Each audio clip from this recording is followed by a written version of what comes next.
लोकसभा में एक बार फिर से बीजेपी ने विश्वास जताया, विधानसभा में टिकट आपको भाई वो नीचे रखो। किस तरह से देखते हैं चुनाव और राजस्थान की 25 सीटों का क्या रहेगा? मैं धन्यवाद देना चाहती हूँ हमारी टॉप लीडरशिप का, जिन्होंने इतना विश्वास जता करके एक ही नहीं एक ही दिन में 2 जिम्मेदारियां मेरे ऊपर दी हैं।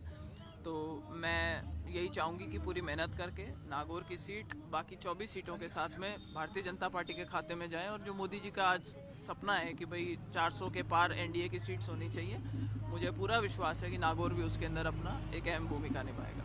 अब पिछली बार नागौर में एनडीए का अलायंस था और इस बार अलग है, तो जो सामने टिकट में जीते थे सांसद, अगर वो आते हैं तो क्या चुनौती मिल सकती है आपको, क्या समीकरण बैठे? स्वागत है अगर आकर के चुनाव लड़े, उनका मैंने हमेशा से स्वागत करा, वो आए और चुनाव लड़े। हाँ, तो क्योंकि अलायंस अगर उनका कांग्रेस के साथ होता है तो क्या प्रभाव पड़ेगा सीट पर, क्या समीकरण बैठ सकता है? खोटा सिक्का एक बार चलता है। अच्छा, इसके अलावा आप संगठन में भी है और अब दोहरी जिम्मेदारी है, किस तरह से निभाएंगे दोहरी जिम्मेदारी, क्योंकि क्षेत्र की जनता के साथ मैं पूरा प्रयास करूंगी। ये बहुत अहम जिम्मेदारी दी है, कोई आदमी कांग्रेस पार्टी से आए और भारतीय जनता पार्टी को ज्वाइन करे और उसके बाद उसको इतनी जल्दी किसी संगठन के पद में जिम्मेदारी दे दी जाए, ये अक्सर अपन सुनते नहीं कि इस तरीके की चीज़ होती है। तो जितना विश्वास भारतीय जनता पार्टी ने मुझ में जताया है, मेरा प्रयास रहेगा कि उससे दोहरी मेहनत करके और मैं उनके विश्वास पे खरी उतरूं। मुझे पूरा विश्वास है कि जरूर। अच्छा ज्योति जी, विधानसभा चुनाव लड़ा था आपने, तो उसमें क्या कमियां रहेगी जब लोकसभा चुनाव में इसको पूरी करेंगे आप?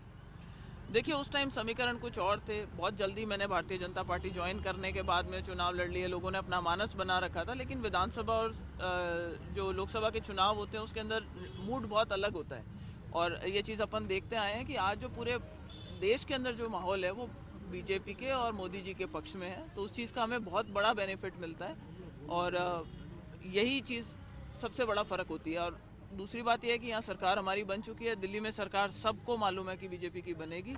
डबल इंजन की जो सरकार है, साथ मिलकर के दोनों सरकारें काम करेगी। राजस्थान का अच्छा विकास होगा, नागौर का अच्छा विकास होगा। विधानसभा में माहौल तो बीजेपी का ही था, बीजेपी की सरकार बनी है, कमी क्या रही, क्या वो दुरुस्त हो गई हैं या फिर लोकल समीकरण कुछ इस तरीके के बन गए थे, जो सारे जो खिलाफ खेमे के लोग थे वो सारे इकट्ठे होकर के चुनाव लड़ने लग गए थे। कुछ भ्रम इस तरीके का पैदा कर रखा था कि भाई कोई लोग चाबी लेकर के घूम रहे हैं सरकार बनाने की, वो भ्रम सारे टूट गए, तो पब्लिक के सामने वो एक्सपोज हो गए।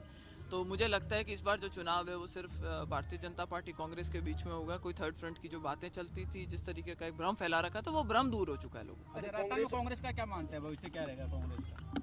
ये कांग्रेस की समस्या है, हमारा काम बीजेपी को मजबूत करने का। बीजेपी में मूल अंतर क्या है? आप लगातार उस पार्टी में भी रही हैं और बीजेपी में भी अब लगातार। सबसे बड़ा अंतर है जो संगठन की ताकत है, वो भारतीय जनता पार्टी की बहुत मजबूत एक जिसको कहते हैं कड़ी है, और नीचे से लेकर के ऊपर तक जो फीडबैक है, वो मैकेनिज्म जो है वो बहुत अच्छा है पार्टी का। इसलिए इससे आज की तारीख में टक्कर ले पाना किसी भी और पार्टी के लिए बहुत मुश्किल है। आपका परिवार पुराना है, लगातार राजनीतिज्ञ एक तरह से कहा जाए पर्याय है राजनीति का, क्या लगता है कि पूरा परिवार साथ रहेगा या जो कांग्रेस में है वो कांग्रेस जैसे रहेंगे? देखिए, मैंने जब भारतीय जनता पार्टी ज्वाइन करी थी तब भी मैंने कहा था कि मेरी कोशिश रहेगी कि अच्छे लोग आएँ, भारतीय जनता पार्टी के साथ जुड़ें, सकारात्मक राजनीति करें। चाहे दूसरी पार्टियों के लोग हम उनको भी साथ लेकर आना चाहेंगे, अगर कांग्रेस पार्टी के भी अच्छे लोग हैं हम उनको भी साथ लेकर आना चाहेंगे। और हमारी ये मैंडेट है कि भाई अपना कुनबा बढ़ाएं और अच्छे लोगों को जोड़ करके भारतीय जनता पार्टी को मजबूत करें और उसी दिशा में काम करें।